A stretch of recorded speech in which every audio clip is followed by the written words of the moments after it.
महाराष्ट्र शासनाने 1 जून ते 30 जुलै दरम्यान मासेमारीस बंदी केली आहे। त्यामुळे कोकण किनारपट्टीवरील सर्व मच्छीमारांनी या नियमाचं काटेकोर पालन केले। मात्र रायगड आणि मुंबई येथून आलेल्या हाय स्पीड ट्रॉलर्सनी पावसाळी मासेमारी सुरू ठेवली आहे। हळणे बंदरासमोर बिनधास्त मासेमारी होत असल्याने स्थानिक मच्छीमारांमध्ये तीव्र संतापाचं वातावरण आता पाहायला मिळतंय।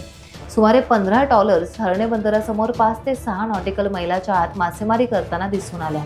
स्थानिक मच्छीमारांनी त्यांना रंगेहात पकडले। मत्स्य विभागाने त्याची गांभीर्याने दखल घेण्याची मागणी हळणे पाचपंढरीसह कोकणातील हजारो मच्छीमार आता करत आहेत।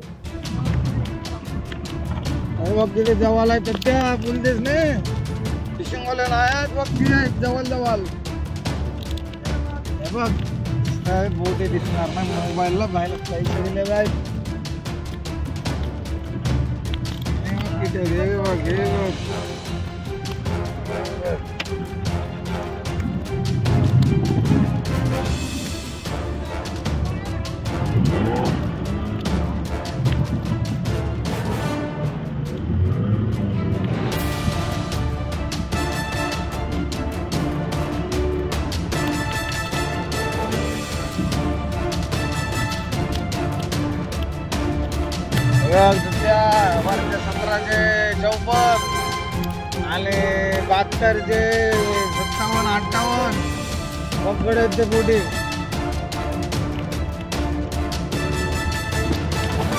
टाइम्स डिजिटलला लाईक करा, सबस्क्राइब करा, शेअर करा आणि बेल आयकॉन दाबायला विसरू नका। पाहत रहा टाइम्स डिजिटल।